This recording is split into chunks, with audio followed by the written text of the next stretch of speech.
My son said, "Don't expect a dime from Dad's $92.00 M." At the will reading, he turned pale when he heard my name. "She's still breathing? Thought she'd be gone by now. Maybe we should check her pulse while reading." That was the first thing I heard when I came downstairs, still wearing black, still smelling faintly of the roses from my husband's funeral. They had barely tossed the last shovel of earth before the family gathered back at the estate, not for mourning, not for memories, but for the feast and the fortune. The hallway buzzed with voices, laughter, and the soft thump of shoes marching through what used to be my sanctuary. I stood at the foot of the stairs, gripping the banister my husband once polished by hand, and watched them divide up my life like vultures around a carcass. "This one's mine." My grandson slapped a neon green sticky note onto the grandfather clock, then the leather armchair, then the cabinet with our wedding china. He moved like a man in a showroom, claiming prizes he hadn't earned. His sister pointed her phone at the wall, an app open with blueprints and measuring lines. "We'll remodel this once she's out," she said to no one in particular. "Spa room maybe, definitely better lighting." I kept standing there. No one offered a chair. No one paused. Instead, my daughter-in-law appeared with a tray of champagne flutes. "We're celebrating Dad's legacy," she said cheerfully. "He built an empire, and now we get to carry it forward." "And clean out the ghosts," someone muttered. Laughter erupted. My chair at the dining table was gone, replaced with a folding one dragged in from the garage. One leg wobbled, no cushion. They pointed me toward the mudroom instead. "You'll be more comfortable there, away from the noise." I sat in silence, facing a mop bucket and a broken broom, with a paper plate of dry chicken and overcooked potatoes. No one noticed. No one looked. From the other room, I could hear them. "This house smells like mothballs and death," said one voice. "Let's strip the wallpaper and gut the kitchen." My grandson peeled off a bright orange sticker and slapped it onto the sideboard beside me. "This one's mine," he said, grinning as if he'd won a prize at the fair. His sister walked in with her phone open, using some kind of room-scanning app. "We'll remodel this once she's out," she said, turning slowly in place. "Spa room, maybe, or a wine-tasting nook." They didn't whisper. They didn't even glance at me. I sat very still, holding my tea with two hands so it wouldn't shake. "Dad said she'd die before him," came another. "Guess that was his only mistake." "She built soup, he built an empire," someone added, and the laughter grew louder. "Let her rot with the memories," a cousin sneered. "She doesn't even know what year it is." "Can we keep her pension checks if we forward her mail for a bit?" my granddaughter joked. "God, she's half dead already," her brother said. "Let's just give her the garden shed and be done with it." I took a bite of cold chicken. It tasted like chalk. I swallowed it anyway. I didn't speak. I didn't argue. But I reached into my sweater pocket and felt the crisp edges of the document I had kept safe for years. A bank memorandum, signed and notarized, dated 15 years ago. It declared me as co-founder and early investor in the family trust. My name was there, inked in blue, not black, the kind of detail that matters in court. They didn't know, they never asked. Back then, when the company was drowning and bankruptcy loomed like a shadow, it wasn't lawyers or accountants that saved it. It was me. I sold every piece of heirloom jewelry I owned, my mother's emerald necklace, my wedding bangles, even the brooch I wore at our engagement party. I didn't tell anyone. I just wired the money and whispered to my husband, "Use it, but don't ever let them know it came from me." He didn't. Until now. I heard my son's voice in the next room. "We'll get the lake house. The boat's already under my name anyway." "The Lexus is mine," someone else called. "Dad said I could have it last Christmas."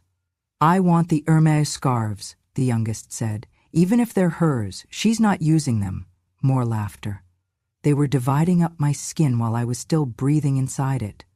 One of them walked into the mudroom, looked surprised to see me still sitting there, and said casually, "There's bottled water in the garage fridge. Maybe grab one? You look pale."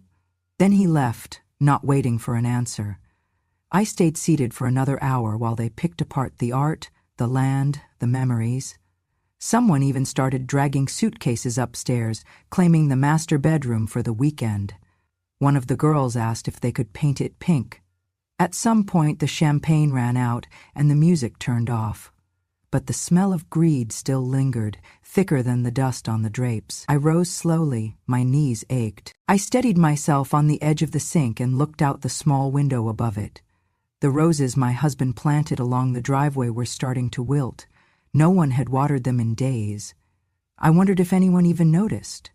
I walked back into the house, not that anyone asked where I had been. My footsteps were light, like the ghost they believed I already was. But I was not done, not yet.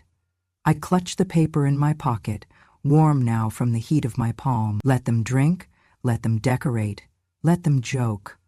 The reading of the will was coming, and I had a pulse. A loud, steady, undeniable one. They look at me now like I'm a burden, a ghost, a shadow in their perfect story of success. But there's a chapter they erased because it didn't fit their version, the one where I saved everything and no one ever knew. 15 years ago, the company was crumbling. I remember the way my husband came home late, tie loosened, hands trembling, silence heavier than words. He didn't need to tell me. The bank had called. The numbers didn't lie. They were on the verge of losing everything, the clients, the contracts, even the house. We just need one deal, he said, eyes fixed on the fireplace like he could burn the shame out of himself. Just one. If we can close with those investors in New York, it'll turn around. But there was a problem. To lock in the deal, he needed collateral, money he didn't have, and pride he refused to put aside. So I made a choice. That night, while he slept, I took out the velvet box from the back of the drawer. Inside were the last pieces of my dowry, the diamond earrings from our wedding night, the emerald ring passed down from my mother, the heavy gold bangles I wore when I first came to this house as a bride. Every memory had weight, and I sold them all, quietly, without asking, without telling.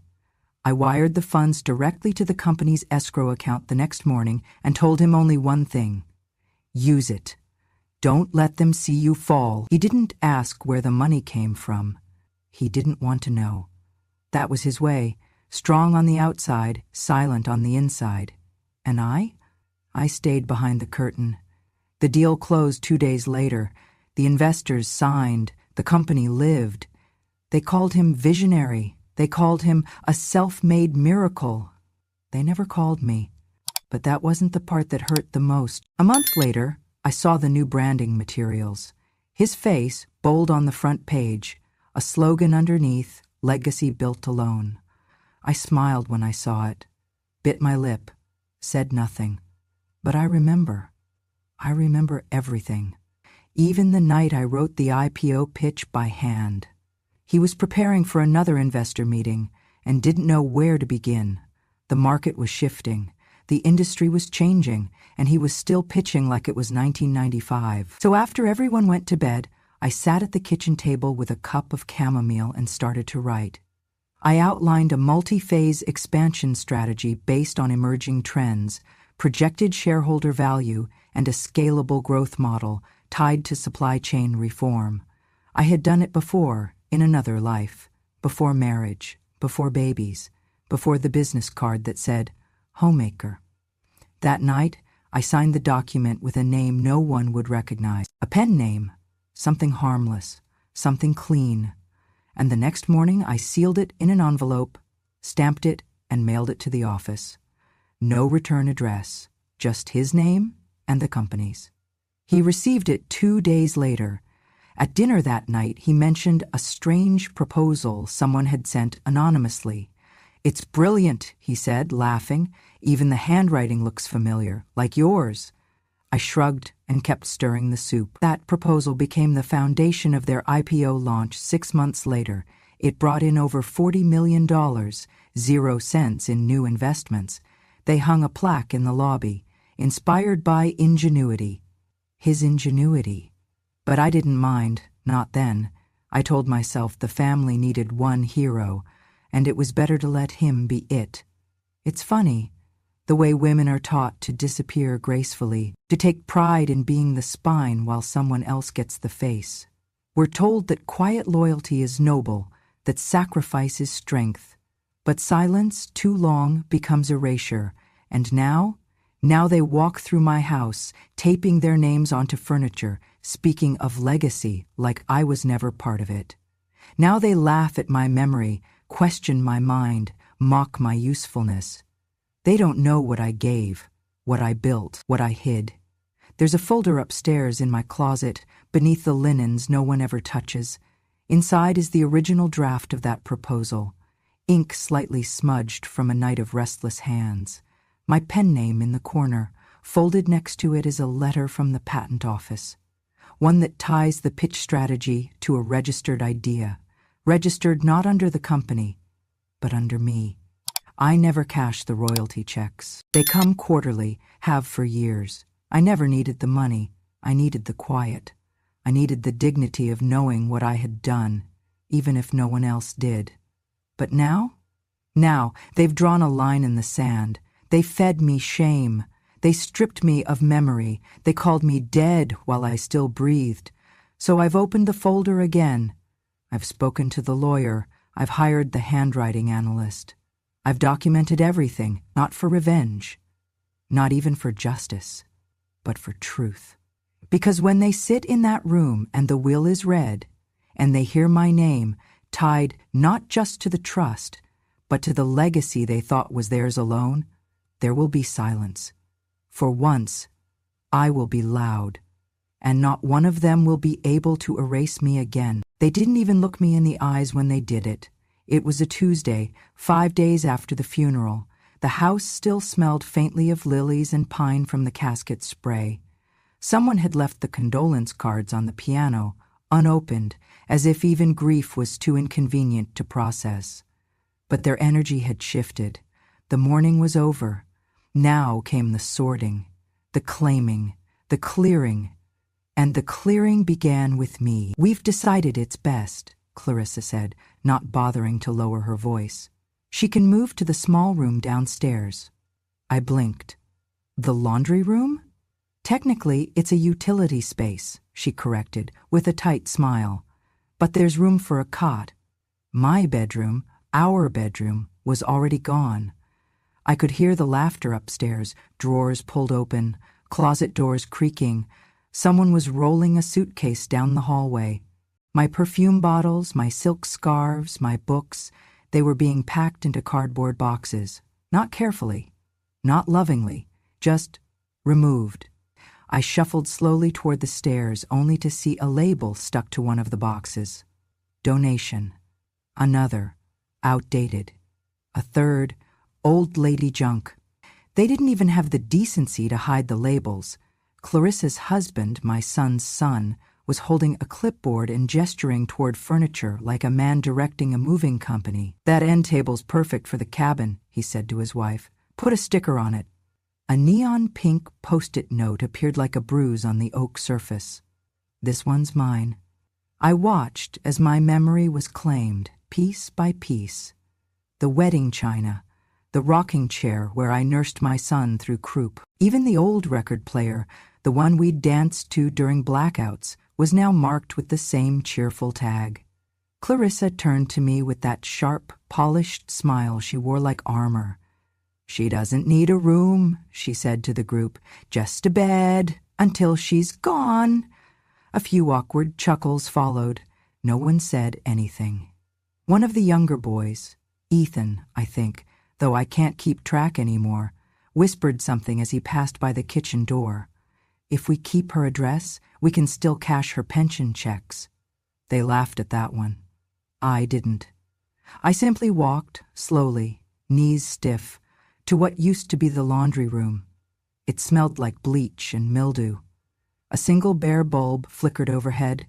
There was a plastic mop bucket in one corner and a rusted utility sink. A cot had been pushed against the wall. No sheets, just an old moving blanket. That was to be my room. My suitcase had already been placed beside it. A dented thermos. A framed photo, cracked in the corner, sat on top. I picked it up. It was from our 30th anniversary. We were standing in front of the rose arbor, my husband's arm around me, my hand resting on his chest. Behind us, the house stood tall and proud. Back then it had felt like ours. But now? That same photo had been pulled off the hallway wall and stashed behind the refrigerator. I found it when I went to get some water. Face down, wedged between a broom and a box of expired granola bars. They didn't even want to look at it. Did they think I wouldn't notice, or did they think I'd forget? They forget that I remember everything. I remember the night my husband carved our initials into the porch rail. I remember the scent of cinnamon and vanilla on Christmas mornings. I remember holding my son as he wept over his college rejection, whispering, "You're still enough." I remember baking birthday cakes from scratch, driving to midnight rehearsals, hand-sewing curtains to make this house feel like a home. But now? Now, I'm just a placeholder, a logistical burden, something to step over on the way to an inheritance. Clarissa stopped by my cot later that evening with a folded towel and a plastic bottle of unscented shampoo. "These are for you," she said, setting them down like charity. "We'll have dinner around 7. You can eat after we're done." I nodded. That's all I could do. That night, while they laughed over steaks and wine in the dining room, I sat on the cot, peeling open a tin of soup I'd hidden from the pantry. I had to use the end of a key to open it. No can opener had been left for me. They say I built soup. That's what they whispered earlier, when they thought I wasn't listening. "Dad built an empire," one said. "She built soup." As if nourishment wasn't a foundation, as if warmth and care and sacrifice meant nothing because it didn't show up in a stock portfolio. I built soup, yes, but I also built them. And now they are tearing me down with giggles and tape and tiny neon stickers. The cruelty is never loud. It's quiet, surgical, polite, but it cuts just the same. Later, when the house went still, I returned to the fridge and carefully pulled the anniversary photo back into my hands. I wiped the dust off the glass. I pressed it to my chest. This was once my home. I was once the heart of it. They may think they've erased me, but they've only reminded me of what I once gave and what I can still take back. And tomorrow? Tomorrow the lawyer calls, and I will answer with the voice they forgot I had. It started with a folder. Old, worn, leather-bound.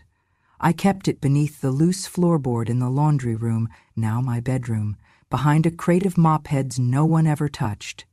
Inside were things they never thought to ask about, because they never asked about me. The morning after they measured my room for spa conversion, I took the folder and walked 2 blocks in the cold to the payphone outside the pharmacy. They'd cut off my cell service by mistake, but I hadn't forgotten the number. When Mr. Alden picked up, I simply said, "It's time." He didn't ask what I meant. He just said, "Come in tomorrow."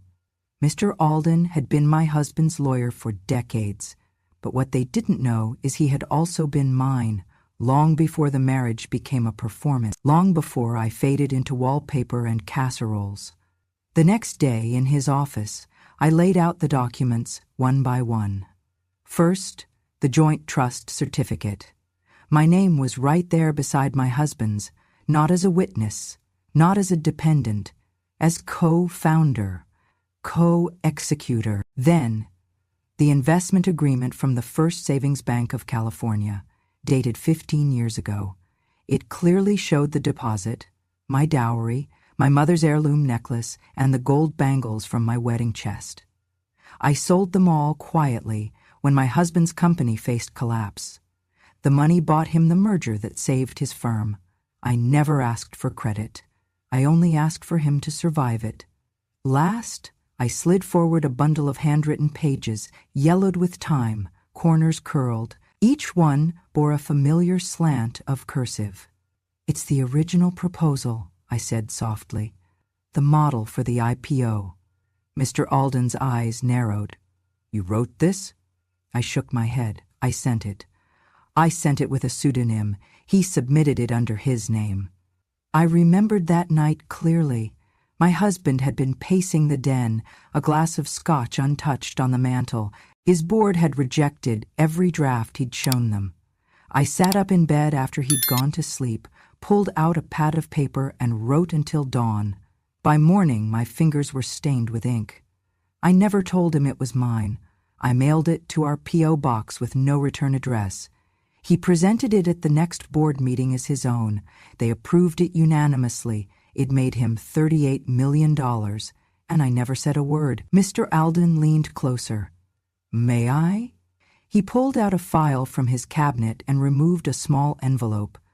Inside was another letter, typed, but signed L. Brightwood, the same pseudonym I'd used on the handwritten version. I watched as he compared the signature. "Do you still write like this?" he asked. I nodded. He called in a specialist that very afternoon, a handwriting analyst from Stanford. They spent 2 hours together, poring over loops and curves, pressure points and pauses. Later that week, the analyst sent a report. The letters were a match, 100% dot, and the original work contained intellectual property clauses. Copyright and authorship belonged to me. According to federal patent law, the idea, the framework for the IPO, was considered an invention. Because it had never been formally transferred and I could prove authorship, the royalty rights defaulted back to me, millions, possibly more, depending on the duration of profit. All mine. Mr. Alden looked at me across the polished wood of his desk and said, "You understand what this means?"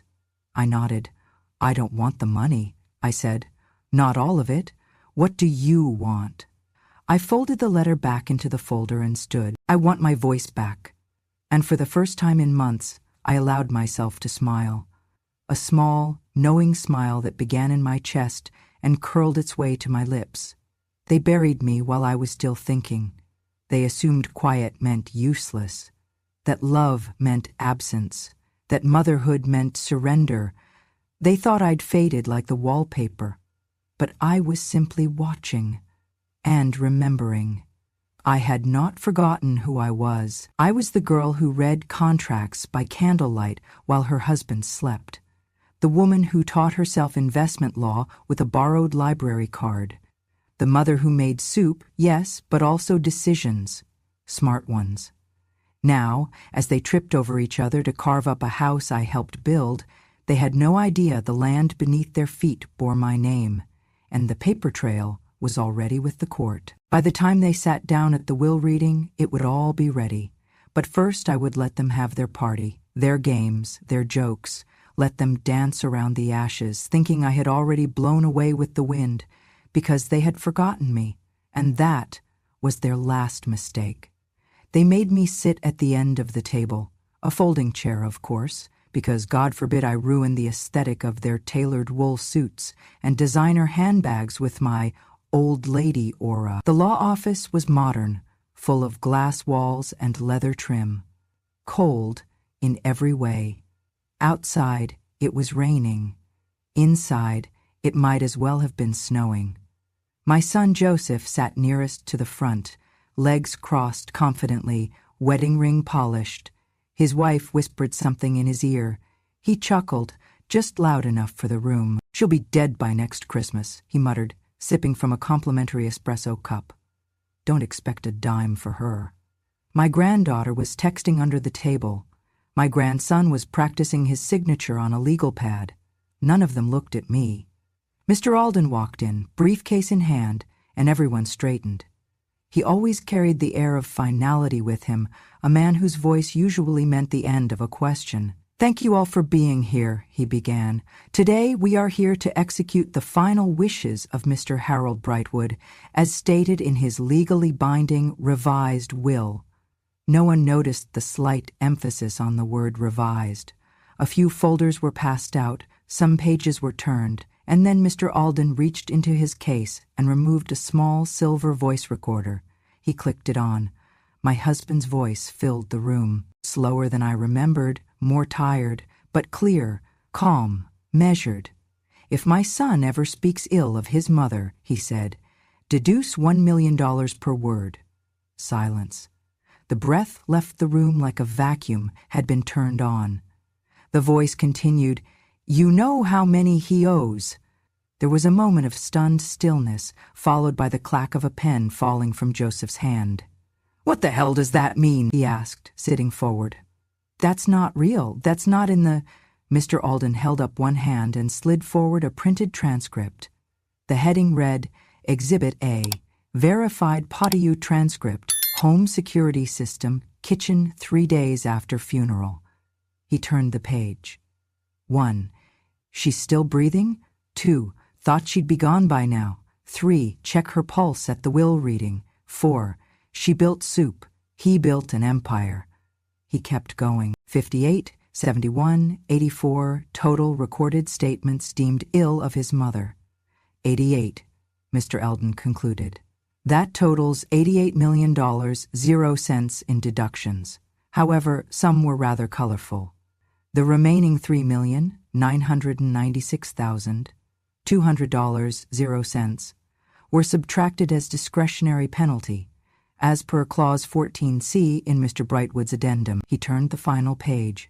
Remaining inheritance for Mr. Joseph Brightwood, $3,800, 0 cents.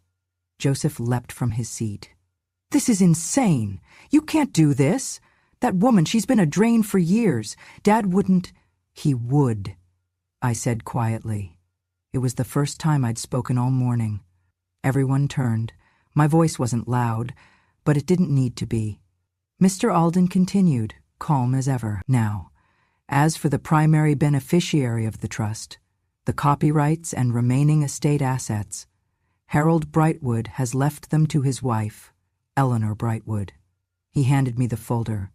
It was heavier than I expected. Inside were the deeds, the portfolio transfers, the rights to the intellectual property tied to the IPO model.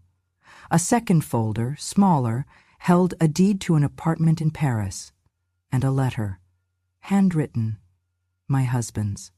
"Forgive me for the years I let your light stay hidden. I never forgot. I only hoped someday they would see what I did.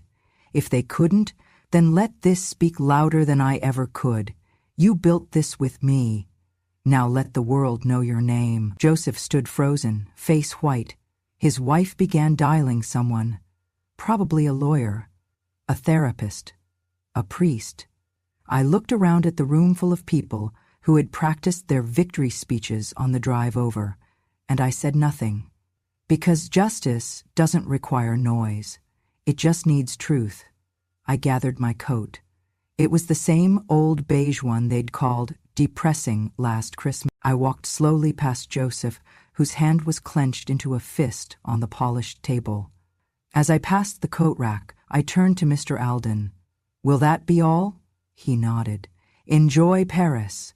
And I did, but not before turning back to the family I had fed, clothed, shielded, and finally outlived. "You buried me while I was still thinking," I said, steady. Too bad I had one more idea left. The silence after the will reading wasn't just awkward, it was bone deep, but I wasn't done. Mr. Alden knew that. He motioned for the second envelope. "This," he said, unfolding the packet with gloved care, "pertains to an intellectual property matter not previously disclosed to the family." He laid a series of documents before the room. 15 years ago, shortly before Brightwood Industries avoided bankruptcy through a game-changing IPO strategy, an anonymous proposal was submitted by mail. The model presented in that proposal became the blueprint for the company's public offering. He turned to page 2. This patent was formally filed under a pseudonym, E.B. Sinclair, at the time assumed to be a consultant or anonymous strategist. Joseph raised an eyebrow. "What does this have to do with anything? It was Dad's company, his plan." Mr. Alden calmly flipped to the third page. It has everything to do with this, Mr. Brightwood, because we recently concluded forensic analysis on the original drafts of that proposal, including ink composition, handwriting comparison, and timing of postal submission. He slid a certificate across the table. The pseudonym was hers, he said, pointing to me. Your mother, Eleanor Brightwood. Gasps. Even the air in the room seemed to hesitate.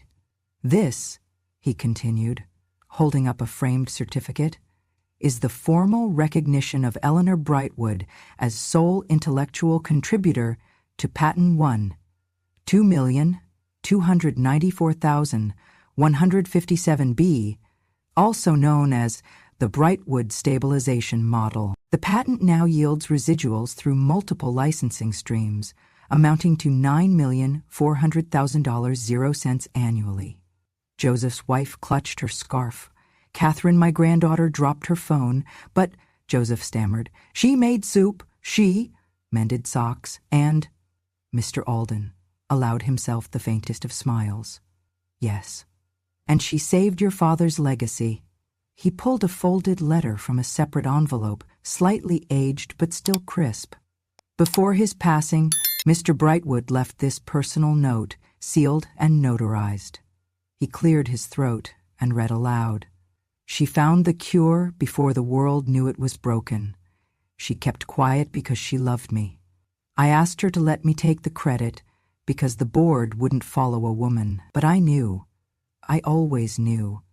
This company is her mind on paper. A sharp breath from the back of the room, the kind that belongs to someone realizing everything they thought they knew has cracked like old glass. Joseph muttered something under his breath. What was that? I asked, meeting his eyes. He looked up, finally looked at me. I didn't know, he said, voice quieter. I didn't know it was you. I didn't answer, because I'd spent years erasing my name so his father could be seen as whole. I'd kept my name off the plaque. I'd burned the drafts. I'd even mailed the final model from a different zip code. But I hadn't forgotten. Mr. Alden passed the room one last page, a ledger of every quarterly payout the patent had earned since inception, all signed to a holding trust, untouched, waiting. For you, he said, handing me a black folder with gold trim. It's yours now. Catherine spoke up, her voice strangely small. So we were living off her mind all along? No one replied. They were all too busy staring at their reflections in the glass walls, wondering how they missed the most important mind in the house because it was wrapped in an apron. I stood. They didn't stop me. Not this time. I drew the map, I said quietly, buttoning my coat, and you all thought it appeared by accident.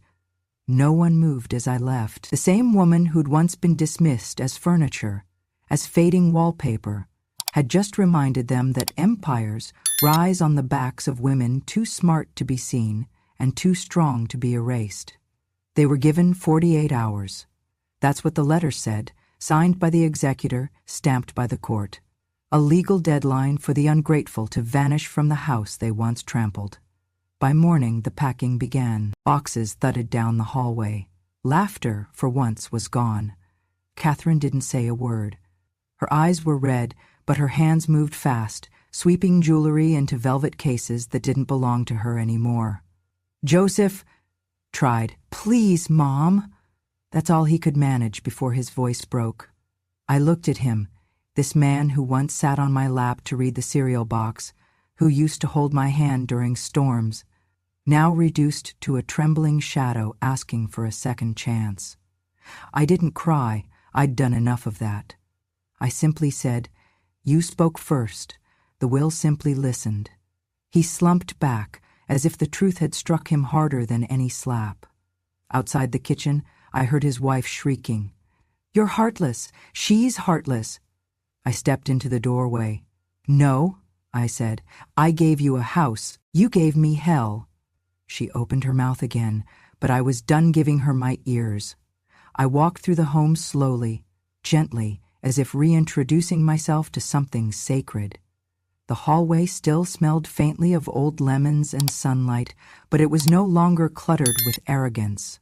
I passed by the guest room, now emptied of its spa room fantasies and Pinterest plans. The little sticker on the vanity mirror caught my eye. "This one's mine." I peeled it off, folded it once, and tossed it into the trash. Room by room, I gathered them all. The blue one on the antique dresser, the yellow one on the armchair with my husband's initials, even the green one on the silver frame of our wedding photo. "This one's mine," they had said. Not anymore. Not ever. Really. They just thought kindness was consent. In the dining room, where laughter once lived, I paused by the grand piano. Someone had placed a sticker there, too. I closed the lid gently. "That one was always his," I whispered, "and he gave it to no one." The house felt still, not empty, just clean, as though it had been holding its breath for too long and now could finally exhale. Outside, I stepped onto the back porch. The roses were gone, uprooted last summer for a wine-tasting corner, but the pomegranate tree still stood crooked beside the window, its roots stubborn, its bark split from too many summers. And there, near the base, was the little rose bush I'd planted when Joseph turned 5. Just one brittle stem remained. Thorns bare, leaves curled, forgotten. I knelt down, knees against the cool tile. The ground was dry, bone dry. I fetched the watering can from behind the shed, half rusted, but still useful. I poured slowly, listening to the soil drink. As the water sank in, I whispered, "We bloom again." Because we would. Not because they believed it, but because I never stopped tending the roots. The wind picked up then, brushing across the porch, carrying with it a strange silence, the kind that comes after a house has been reclaimed. This house wasn't haunted anymore. It was mine. I sold the house the following spring, not out of anger, not for revenge, just because it no longer felt like mine. Some places collect too much noise, and no amount of dusting can quiet what's been said inside the walls. With the sale finalized, I moved into a small penthouse near the sea in Santa Barbara, the kind of place with wide windows, white curtains, and the hush of waves always just a breath away. No squeaky stairs, no whispers behind doors, no stickers claiming what never belonged to them. Just peace. And room for me to think, out loud this time. The royalties from the patent continued to arrive, steady and quiet, but I didn't need it. Not all of it. So I started something new, a fund, a small foundation with a long name, Women Who Were Erased. It wasn't flashy. It didn't have a gala or a ribbon cutting. Just a bank account, a mission, and enough to offer scholarships, grants, and, above all, recognition to women who had built silently and been forgotten loudly. I knew what that felt like. I knew how much it hurt to whisper brilliance into someone else's spotlight, and I knew how good it felt to take that spotlight back. Outside my front door, I hung a wooden sign. It was hand-carved from the old oak tree my husband and I once planted together. I'd kept a piece when the storm split it years ago. The sign read, "This house was funded by a burden. Enjoy the silence."